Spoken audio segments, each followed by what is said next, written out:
नमस्कार दोस्तों, कैसे आप सभी लोग। उम्मीद करता हूँ सभी लोग अच्छे होंगे। आज का टॉपिक न्यूक्लियर फिजिक्स में हमारे पास है गेगर नटल लॉ। आज हम इसको कवर करेंगे।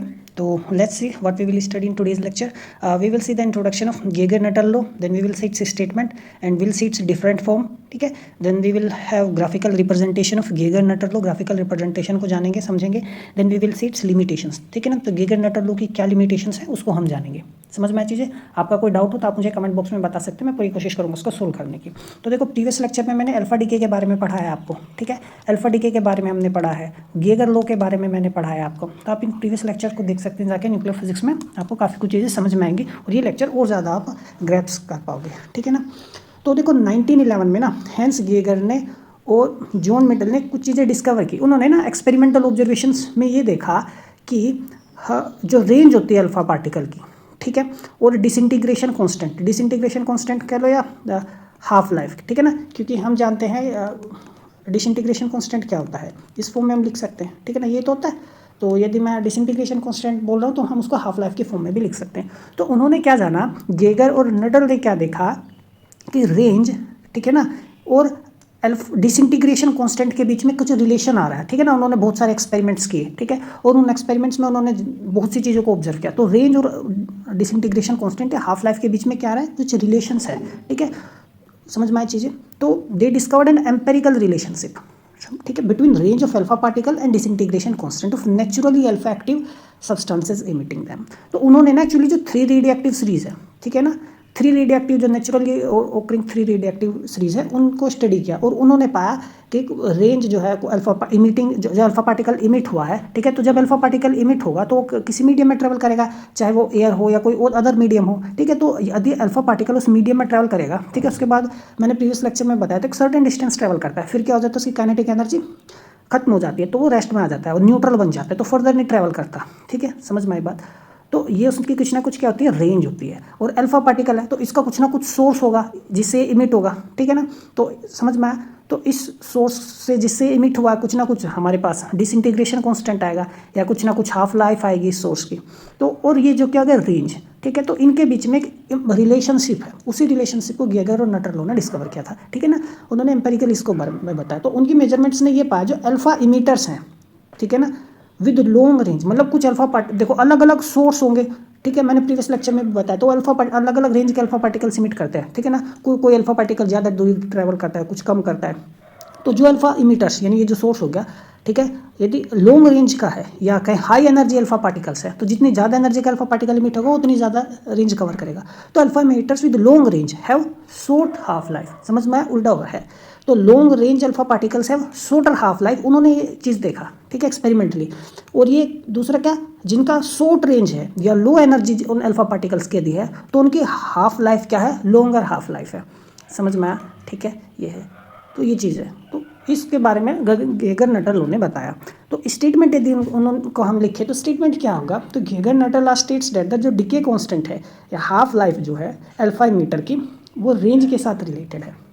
ठीक है, तो रेंज के साथ कैसे रिलेटेड है, हाफ लाइफ। ठीक है ना, तो देखो log 10, ठीक है ना, अब log लिख लो तो खाली 10 लिखने की ज़रूरत नहीं है। तो ये हो गया a + b log 10 रेंज। तो इस रिलेशन से, दिस एम्पेरिकल रिलेशनशिप, तो उन्होंने ये एम्पेरिकल रिलेशनशिप दी। समझ में आया। ठीक है, तो ये ध्यान रखो। तो ये हो गया जहाँ पे ए और बी क्या कांस्टेंट है, जो गिवन रेडियोएक्टिव सीरीज पर डिपेंड करते हैं। तो एक्चुअली में मैंने आपको 4 रेडियोएक्टिव सीरीज बताई थी। ठीक है, तो उन्होंने ना गेगर नटल ने क्या सिर्फ 3 रेडियोएक्टिव सीरीज ली थी नेचुरली ओकरिंग, क्योंकि एक नेप्टूनियन होती है, वो आर्टिफिशियल होती है। ठीक है, समझ में आया। तो इस रिलेशन से ना यदि हम बहुत कुछ पता कर सकते हैं। तो यदि आपको ये have to, it is possible to determine disintegration constant, तो डिसइंटीग्रेशन कांस्टेंट हम निकाल सकते हैं, या आप ऐसे कह लो डिसइंटीग्रेशन कांस्टेंट कह लो, या आप ऐसे कह सकते हो हाफ लाइफ निकाल सकते हो। ठीक है ना, लैम्डा निकालना हो या हाफ लाइफ निकाल सकते हो। ठीक है, यदि आपको क्या पता हो, रेंज ऑफ अल्फा पार्टिकल पता हो।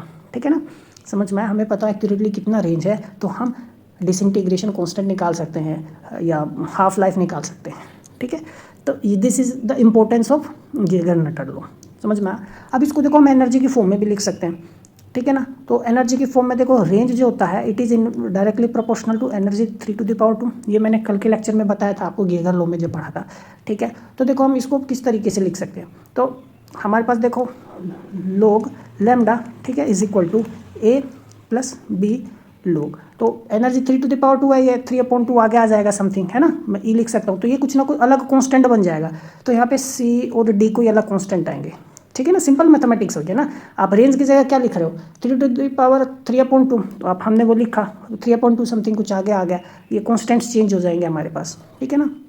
तो फॉर्म तो वही रही, where C and D are constants for given series. हर सीरीज के लिए ना कॉन्स्टेंट होंगे, ठीक है ना।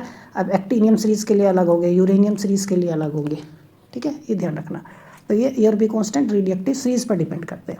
अब देखो हम इनको यदि ग्राफ से प्लॉट करें, ठीक है, तो आप यदि ध्यान से देखो हमारे पास फॉर्म क्या है, दो फॉर्म है, एक लैम ये is a plus K B log range, एक फॉर्म ये हो गई, ठीक है, समझ में आया। तो पहले इसी को यदि देखो, तो यदि मैं इसको प्लॉट करूँ, देखो Y is equal to M X और ये हो गया सी। तो ये स्ट्रेट लाइन की कर्व, स्ट्रेट लाइन ही आ गई मेरे पास, ठीक है। ये किसका ग्राफ आ गया, स्ट्रेट लाइन का ग्राफ आ गया। एम यहाँ पर क्या है, एम क्या है, स्लोप है, ठीक है, समझ में आया। एम क्या है मेरे पास, ये स्लोप हो गया, ठीक है ना। अब मैं यदि वाई पे, वाई एक्सिस पर मैं लोग लैम्डा, तो लोग लैम्डा, और एक्स एक्सिस पर क्या, लोग आर, तो एक्स एक्सिस पर मैं लोग रेंज इंटू आर शो करूँ, तो बी क्या होगा, बी मुझे स्लोप देगा और सी इंटरसेप्ट मिलेगा, समझ में आ क्या। तो देखो, तो ये मुझे क्या, एक स्ट्रेट लाइन मिलेगी, समझ में आया। तो यदि हम लोग 10 लैम्डा लोग 10 आर के बीच में ग्राफ बनाएंगे, तो देखो ये जैसे मैंने बताया, तो एक स्ट्रेट लाइन मिलेगी और स्लोप जैसे यहाँ पर ये क्या है, एम, स्लोप हमें क्या मिला, बी स्लोप मिला। तो डिफरेंट रेडियोएक्टिव सीरीज के लिए ना डिफरेंट स्ट्रेट लाइन मिलेंगे जो which are parallel to one other, आप देख सकते हो, ठीक है। तो ये मेरे पास लोग लैम्डा हो गया और ये लोग आर हो गया। तो ये ग्राफ में हमने log lambda is equal to A plus K B lambda R, तो ये हमने ड्रॉ किया है, ठीक है। यानी y plus K y is equal to C plus K M X हमने ड्रॉ किया है, जहाँ पर स्लोप जो है, ठीक है ना, स्लोप क्या है, m है, यानी b है। तो देखो स्लोप तो सेम ही है, यूरेनियम सीरीज हो, एक्टिनियम सीरीज हो, थोरियम सीरीज हो, ये तीनों सीरीज हो गई नेचुरली ऑकरिंग, ठीक है ना। तो इनका स्लोप क्या आ रहा है, सेम आ रहा है। तो b का जो वैल्यू है ना सभी के लिए क्या है, सेम है, ठीक है। देखो पैरेलल है ना एक दूसरे के, तो b का वैल्यू सभी के लिए क्या होगा, सेम होगा, और a का वैल्यू सभी के लिए क्या होगा, डिफरेंट होगा, समझ में आया। a का वैल्यू सभी के लिए क्या होगा, डिफरेंट होगा। तो a आप आसानी से निकाल सकते हैं, ठीक है। तो यदि x की वैल्यू 0 हो, है ना, तो y इज इक्वल टू सी आ जाएगा। तो यानी x की वैल्यू 0 कहने का मतलब क्या होगा, ये पॉइंट, तो यहाँ पे जहाँ पर भी कट करेगी लाइन, ठीक है ना, समझ में। आप इसको पीछे कर सकते हो, ये यहाँ पे जहाँ पर भी करेगी इंटरसेप्ट मुझे मिलेगा, यही मेरे लिए क्या होगा, सी होगा, ठीक है। मैं कहूँ ए की वैल्यू होगी, तो हर सीरीज़ के लिए डिफरेंट डिफरेंट आएगी, ठीक है ना। लेकिन स्लोप देख लो आप, समझो, तो स्लोप क्या है, सेम है सभी का। तो बी की वैल्यू सभी के लिए क्या है, सेम है, ठीक है ना, समझ में आया। तो ये काफ़ी सिंपल है। अब देखो हम हाफ लाइफ वो भी इनकॉर्पोरेट कर सकते हैं फॉर्मूले में, ठीक है ना। अब फॉर्मूला हमारे पास क्या था, तो log lambda is equal to A plus K B log range, ये तो है। और हाफ लाइफ हमारे पास क्या है, ये होता है, ठीक है। तो लैम्डा की वैल्यू यदि आप ध्यान से देखो, तो ये एक्चुअली में मेरे पास क्या आएगा, ये आ गया, ठीक है ना। तो ए प्लस के बी लोग आर, तो यदि आप इसको गौर से समझो, तो देखो ए अपॉन में भी है, माइनस के लोग टी 1/2 ले लेता हूँ, वो कॉन्स्टेंट्स आएंगे कुछ, वो चेंज हो जाएंगे, ठीक है ना। तो ये ए डैश ले लेता हूँ कॉन्स्टेंट को, ये बी डैश या समथिंग कुछ आप ले लो कॉन्स्टेंट को, तो लोग आर हो गया, समझ में। तो मैं थोड़ा सा इसको और चेंज करूँ, तो माइनस साइन को उधर लेकर जाऊँ, तो वो इसी में इनकॉर्पोरेट कर लेता हूँ मैं ये इसको, ये माइनस के बी, ठीक है ना, समझ में आया। और ये मेरे पास लोग आर आ गया, ठीक है। तो ये माइनस आ रहा है यहाँ पर, ठीक है। तो साइन क्या आ रहा है, बीच में स्लोप नेगेटिव आ रहा है, ठीक है, स्लोप क्या आ रहा है, नेगेटिव आ रहा है।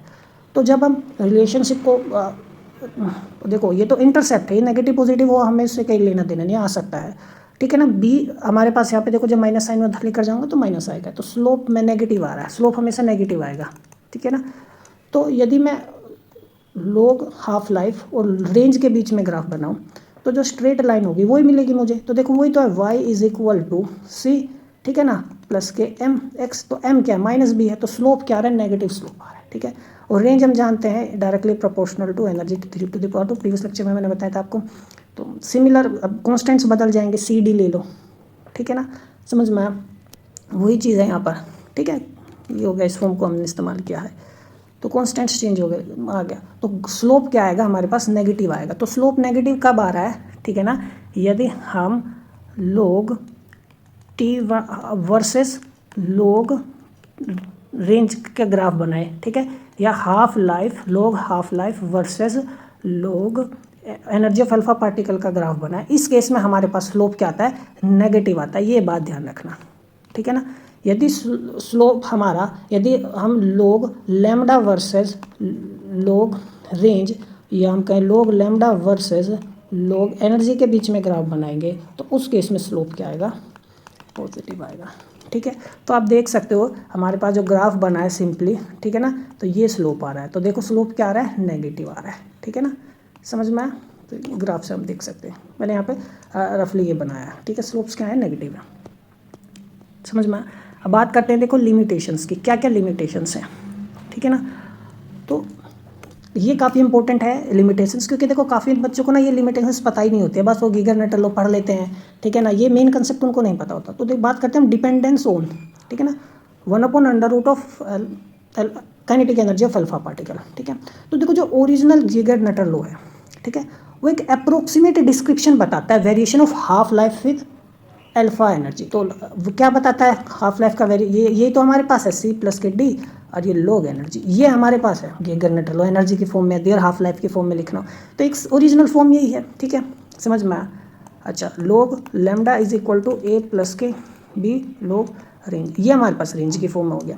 तो ये सिंपलर फॉर्म ये दोनों ही है, ओरिजिनल फॉर्म है। तो ये अप्रोक्सीमेट डिस्क्रिप्शन है, रियल में ये डिस्क्रिप्शन है ही नहीं, मतलब रियलिटी में थोड़ा सा जब एक्सपेरिमेंट्स हम करते हैं और ज़्यादा डिटेल में, ठीक है ना, और ज़्यादा एनर्जी जो है, अब जैसे गीगर नटल लॉ यदि आपको ध्यान हो, मैंने प्रीवियस लेक्चर से पढ़ाया था, तो जब हम एनर्जी की बात में कर रहे थे तो वहाँ पे मैंने आपको बताया था 3 से 7 मेगा इलेक्ट्रॉन वोल्ट की रेंज में ही ये सेटिस्फाई होता है। गीगर लॉ मैंने बताया था कि जब range directly proportional to e⁻³ energy 3.2 होता है पावर में, तो ये 3 से 7 मेगा इलेक्ट्रॉन वोल्ट की एनर्जी के लिए ही सेटिस्फाई होता है, ठीक है। तो less than energy 3 mega electron volt हो, उस केस में रेंज जो होती है वो डायरेक्टली प्रोपोर्शनल होती है वेलोसिटी पावर 3 के, और जब ग्रेटर देन 7 मेगा होती है तो 3/2 होती है, ठीक है। तो ये होता है, तो 3 से 7 मेगा इलेक्ट्रॉन वोल्ट जब एनर्जी होती है तभी वैलिड होता है हमारे पास गीगर लॉ। तो गीगर नटल लॉ भी 3 to 7 मेगा इलेक्ट्रॉन वोल्ट तक की एनर्जी पर ही वैलिड होता है, समझ में आया। ये जो ओरिजिनल फॉर्म की मैं बात कर रहा हूँ, तो जो एक मोर एक्यूरेट रिलेशन जो है, ठीक है ना, समझ में आया। तो वो हमें कहाँ से मिलती है, क्वांटम पिक्चर से मिलती है, ठीक है, समझ में आया। तो देखो आगे बढ़ने से पहले मैं बताना चाहता हूँ, आप प्रीवियस लेक्चर प्लीज़ देख लीजिएगा, ठीक है ना, तभी थोड़ा सा ज़्यादा क्लियरिटी आपको मिलेगी, समझ में। हल्का फुल्का कहीं पे कोई सिली मिस्टेक हो तो उसको अवॉइड कर दीजिएगा, आपको मोर और लेस सारी चीज़ें समझ में आ जाएगी। तो मोर एक्यूरेट पिक्चर हमें कहाँ से मिलती है, क्वांटम मैकेनिकल थ्योरी से मिलती है, अल्फा डी की, ठीक है, जिसको हम गामाओ थ्योरी भी बोलते हैं, जो मैं इसके बाद में आपको बताऊँगा, और वहाँ पर डेराइव भी कराऊँगा। जो एग्जैक्ट जो फॉर्मूला है रिलेशनशिप है गीगर नटल लॉ का, वो कौन देता है, क्वांटम मैकेनिकल थ्योरी देती है, ठीक है। ये तो क्लासिकल पिक्चर है एक तरीके से, समझ में आया। तो जो रियल फॉर्मूला है एक्चुअली में, वो देखो क्वांटम पिक्चर से क्या आता है, तो according to this theory, quantum mechanical theory of alpha decay Gamow theory, वो ये है, log is equal to A/Z+K_B, ठीक है ना, Z√, energy of alpha particle, ठीक है। तो ये देखो यहाँ पर log ऑफ E है, ठीक है ना, तो C/D these are just constant, यहाँ A और B लिए हैं, ठीक है ना, तो आपको नाम C/D भी लिख सकते हो। तो देखो यहाँ पे log E है वेरिएशन, लेकिन यहाँ पर क्या है, log हाफ लाइफ का वेरिएशन क्या है, ये है, यदि आप ध्यान से देखो इनवर्सली प्रोपोर्शनल है, ठीक है ना, इसके, समझ में आई चीज़, ये है एग्जैक्ट पिक्चर। यहाँ पर log ऑफ E है, यहाँ पर log नहीं है, तो ये एग्जैक्ट एक क्वांटम पिक्चर ये है। तो ये फॉर्मूला ध्यान रखना, ठीक है। तो ये मैं डराइव भी कराऊंगा जब गामाओ थ्योरी में बताऊंगा, ठीक है ना। तो गामाओ रूल ही है ये, ठीक है। तो यदि गामाओ रूल आपसे पूछे थ्रू क्वांटम रूल, तो ये फॉर्मूला आप लिखो, नहीं तो क्लासिकल या ओरिजिनल आइडिया तो आप इस फॉर्म में लिख सकते हो या इस फॉर्म में लिख सकते हो। तो ए और जेड जो है ना, ये कांस्टेंट है। तो ए देखो मैंने क्या लिखा, फंक्शन ऑफ जेड, बी भी क्या लिखा हुआ है, फंक्शन ऑफ जेड, जेड यानी एटॉमिक नंबर। तो जो न्यूक्लियाई अल्फा पार्टिकल इमिट कर रहा है, ए और बी उस पर डिपेंड करते हैं, उसके एटॉमिक नंबर पर डिपेंड करते हैं, ठीक है। Sorry, atomic number of daughter nucleus का जो एटॉमिक नंबर होता है उस पर डिपेंड करते हैं, ठीक है। तो जो ए और बी जो है are functions of atomic number of daughter nucleus, ठीक है। काफ़ी जगह Z-2 भी लिखा मिलेगा। कहने का मतलब देखो ये है, जब ऐसे आप, ये मेरे पास जेड हो गया, ये ए हो गया, तो जब अल्फा पार्टिकल इमिट होगा तो A-4 मास नंबर में 4 की कमी होती है, एटॉमिक नंबर में 2 की कमी होती है, ठीक है ना। तो काफ़ी बुक में बोलते हैं let us assume the atomic number of daughter nucleus be Z, या काफ़ी बुक्स में Z-2 ही कंसिडर करते हैं, तो ये ध्यान रखना, समझ में आया। तो ये चीज़ें हैं, इसी तरीके से हम इसको बना सकते हैं। तो यदि हम ग्राफ की बात करें, ठीक है ना, तो यदि आप ग्राफ भी बनाओ तो ग्राफ हम यहाँ बना सकते हैं। ग्राफ भी हमारा क्या आएगा, स्ट्रेट लाइन आएगा। स्ट्रेट लाइन कैसे आएगा, अब ध्यान से देखो। तो हमें ग्राफ बनाना किसके बीच में, देखो y is equal to C plus K, ठीक है ना, एम एक्स। तो y मेरे पास क्या है, log t 1/2 और x मेरे पास क्या 1/√e। तो ये एक तरीके से स्ट्रेट लाइन ही आएगी। तो ग्राफ मेरे पास क्या आएगा, ठीक है ना, log t ये और ये 1/√e, ठीक है। तो ये मेरे पास ग्राफ आएगा, ये स्ट्रेट लाइन आएगी। समझ में आ गई बात। तो ये तो हमें एक स्ट्रेट लाइन मिलेगी यदि हम log हाफ लाइफ और inverse of energy of alpha particle के बीच में बनाए, ठीक है। तो this relation is significantly more accurate than the original Geiger Nuttall law. Original Geiger Nuttall law से ज़्यादा एक्यूरेट ये है। समझ में आ गया चीज़ें, ठीक है, ये चीज़ें हैं। दूसरा का इंपॉर्टेंट कंसेप्ट क्या है हमारे पास, ध्यान से देखो। अब ये को यदि मैं इसको, और हमारे पास लैम्डा क्या होता है, ये तो है, ठीक है, नेचुरल लॉग ऑफ 2 अपॉन में ये। तो यहाँ पे मैं रखूँगा, माइनस आएगा, माइनस साइन उधर लेकर चला जाऊँगा, लैम्डा की वैल्यू रख दो एफ है, माइनस साइन मुझे मिलेगा, कॉन्स्टेंट्स बदल जाएंगे, ठीक है ना। तो ये माइनस आ गया। तो यहाँ पर ए और B these are just positive constants which shows that in this case slope क्या आएगा मेरे पास, नेगेटिव आएगा। तो स्लोप क्या है, कंसिस्टेंट है, ठीक है ना। समझ में आया, तो ध्यान रखना। कोई डाउट है? तो देखो यहाँ जब ग्राफ हम डिसइंटीग्रेशन कांस्टेंट और एनर्जी का ग्राफ बनाते हैं तो स्लोप नेगेटिव आ रहा है, ठीक है ना, है ना। और जब हम डिसइंटीग्रेशन कांस्टेंट और एनर्जी का ग्राफ बनाएंगे तो स्लोप क्या आ रहा है, पॉजिटिव आ रहा है यहाँ पे, ठीक है। तो ये छोटी छोटी चीज़ें हैं, आप यदि हर फॉर्म को आप ध्यान रहेगा तो रट्टा मारने की जरूरत नहीं है, आप हम तुरंत पता कर सकते हैं। तो पहला लिमिटेशंस तो हमने जाना, ठीक है। तो डिपेंडेंस देखा हमने ये, तो पहला लिमिटेशन तो ये हो गया, है ना। और करेक्शन हमने देखा क्वांटम मैकेनिकल पिक्चर उसका क्या है। दूसरा देखो क्या है, न्यूक्लियर स्ट्रक्चर रिटार्डेशन, जिसको हम इवन ओड इफेक्ट भी बोलते हैं। तो जो सिंपल गेगर-नटर लॉ है ना, वो वर्क सिर्फ इवन न्यूक्लियाई के लिए ही करता है। तो इवन कहने का मतलब है एटॉमिक नंबर भी इवन और न्यूट्रॉन नंबर भी इवन। समझ में आ गई बात। तो इवन न्यूक्लियाई के लिए ही जो सिंपल गेगर-नटर लॉ है, ठीक है, यानी log lambda is equal to A plus K B log green, ये जो है, ठीक है, या आप इसको C plus K D log energy की फॉर्म में लिखना चाहते हैं। समझ में। तो ये इवन न्यूक्लियाई के लिए ही वर्क करता है, ठीक है। और जहाँ पर ओड मास नंबर होता है या ओड एटॉमिक नंबर होता है, जैसे ओड एटॉमिक नंबर हो, ओड न्यूट्रॉन नंबर, या odd atomic number even neutron number, या even atomic number odd neutron number, मतलब इन दोनों में से एटॉमिक नंबर में से और न्यूट्रॉन नंबर में से कोई ओड होना चाहिए या दोनों ही ओड होने चाहिए। समझ में। उस केस में क्या होता है, हिंड्रेंस, मतलब उस केस में ये लॉ जो है, ठीक है ना, एक्यूरेट रिजल्ट हमें नहीं देता है। समझ में। रेंज वगैरह हम जब निकालते हैं या हाफ लाइफ हाफ निकालो तो हमें करेक्ट नहीं मिलती है। क्यों नहीं मिलती है, क्या कारण है, ठीक है, वो क्योंकि for these nuclei alpha emission is relatively unhindered, ठीक है, मतलब सॉरी हिंडर्ड होता है। इवन न्यूक्लियाई के केस में जो अल्फा इमिशन है वो अनहिंडर्ड है, मतलब कोई रुकावट नहीं होती इवन न्यूक्लियाई के केस में, ठीक है। अल्फा इमिशन आसानी से होता है, बहुत स्मूथली होता है, और ये सिंपल लॉ जो है गेगर-नटर लॉ का फॉलो होता है। लेकिन जैसे मैंने बताया, यदि एटॉमिक नंबर ओड हो या न्यूट्रॉन नंबर ओड हो या दोनों ही ओड हो, उस केस में हिंडर्ड होता है, अल्फा पार्टिकल आसानी से नहीं निकलते हैं, ठीक है। उन केस के लिए ये लॉ वैलिड नहीं है। समझ में आया, ठीक है, ध्यान रखना इस बात का। तो ये क्या हो गया, लिमिटेशन हो गई। अच्छा, अब ये रिटार्डेशन है क्या, न्यूक्लियर स्ट्रक्चर रिटार्डेशन, ये हिंड्रेंस एक्चुअली में है क्या, इसको समझो। तो जैसे मैं बताया कि अभी भाई ओड न्यूक्लियाई के मास नंबर या एटॉमिक नंबर ओड हो, तो उस केस में क्या होता है, अल्फा पार्टिकल हिंड्रेंस होती है, मतलब आसानी से नहीं निकलता है, लेकिन as compare to even nuclei hindrance होती है, ठीक है, अल्फा डीके में। तो जो देर हाफ लाइफ है ना, वो टिपिकली लॉन्गर होती है।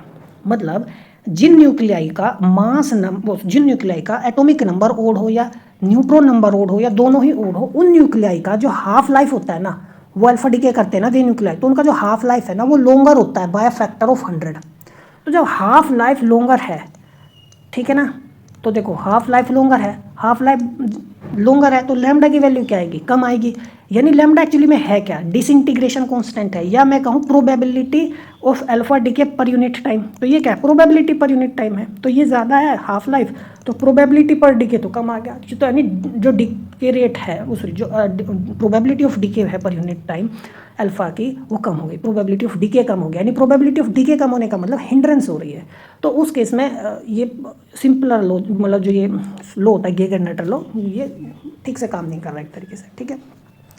अच्छा, तो ये जो रिटार्डेशन फैक्टर है या हिंड्रेंस फैक्टर है, इसको हम निकाल सकते हैं। तो जो हिंड्रेंस फैक्टर होता है, एक तो आप हाफ लाइफ निकालो, एक्सपेरिमेंटली निकालो, ये मेजर्ड कह लो, और एक बार आप हाफ लाइफ निकालो गेगर नटल्स लॉ से प्रिडिक्टेड, ठीक है, ये वाला जो है इसी से निकालो, तो आप जाओगे जो एक्सपेरिमेंटल है, ठीक है ना, समझ में आया। तो ये तो वो 100 जैसे मैंने बताया 100/100 आता है, कम मतलब ज़्यादा, सॉरी हाफ लाइफ ज़्यादा आती है बाय फैक्टर ऑफ 100, ठीक है। तो ये एक्सपेरिमेंटल हो गया और ये हमारे पास क्या हो गया, प्रिडिक्टेड हो गया, ठीक है। अच्छा, तो ये तो सिंपल है। तो देखो यदि एक्सपेरिमेंटल और देखो ये प्रिडिक्टेड वाला जो है सिंपलर वाला है, ये हो गया। ये एक्सपेरिमेंटली यदि मैं निकालूँ तो इवन के लिए निकालूँ, तो यहाँ मैं ऊपर रखूँगा हाफ लाइफ इवन के लिए निकाल के, और मैं गेगर नटर फॉर्मूले से निकालूँ इवन के लिए, तो ये तो बिल्कुल सही देता है, सटीक वैल्यू देता है फॉर्मूला। तो एक्सपेरिमेंटल से मैच करेगा, दोनों का लगभग सेम आएगा। तो देखो हिंड्रेंस फैक्टर लगभग 1 आएगा। तो DK is unhindered typically even nuclei के लिए, क्योंकि इवन न्यूक्लियाई के लिए एक्सपेरिमेंटली निकाल लूँगा, और ये तो इवन न्यूक्लियाई के लिए करेक्ट वैल्यू देता ही है, ठीक है, समझ में आया। ओड के लिए ये करेक्ट वैल्यू नहीं देता है ना, ज़्यादा वैल्यू देता है ये, है ना, हाफ लाइफ, ठीक है। तो जनरली जैसे 100 ज़्यादा होती है तो ये ज़्यादा आता है एक्सपेरिमेंटल से हाफ, समझ में आया, ठीक है। Half life is greater than 1। तो जो डिके होता है हिंडर्ड होता है, तो ओड ए हो या ओड न्यूक्लियाई हो, larger hindrance factor greater the retardation, ठीक है, समझ में आया। तो ये चीज़ है, तो ये ध्यान रखना, छोटी छोटी चीज़ें। तो रिटार्डेशन अराइज क्यों हो रहा है, क्योंकि देखो जो इवन न्यूक्लियाई है ना, उसमें क्या होता है भाई, अल्फा पार्टिकल है क्या, 2 प्रोटॉन 2 न्यूट्रॉन, तो देखो पेयरिंग होगी, 2 प्रोटॉन की 2 न्यूट्रॉन की पेयरिंग हो गई, ये अल्फा पार्टिकल बनाते हैं और न्यूक्लियस से बाहर निकल जाते हैं, ठीक है। लेकिन ओड इवन में या इवन ओड में या ओड में पेयरिंग ही नहीं होती, तो 2 प्रोटॉन जब और 2 न्यूट्रॉन आपस में आसानी से पेयर नहीं होंगे, ठीक है ना, प्रॉब्लम होगी, पेयरिंग होने में ज़्यादा एनर्जी लगेगी, और ठीक है, या हम कहें डिफ़िकल्टी होगी, तो वो अल्फ़ा पार्टिकल बहुत कम बनेंगे, तो डिके भी पर यूनिट टाइम जो होगा अल्फ़ा डिके वो भी बहुत कम होगा, क्योंकि 2 प्रोटॉन 2 न्यूट्रॉन पेयर ही नहीं हो रहे हैं। तो रिटार्डेशन इसी वजह से आ रहा है कि जो अनपेयर्ड न्यूक्लियन है, ठीक है ना, makes the formation of alpha particle inside the nucleus more difficult, unpaired, ठीक है, therefore reducing the probability of alpha emission in these 3 cases, समझ में आया। तो ये है, तो ये था हमारा आज का लेक्चर। मिलता है अगले लेक्चर में, तब तक पढ़ते रहिए, नमस्कार।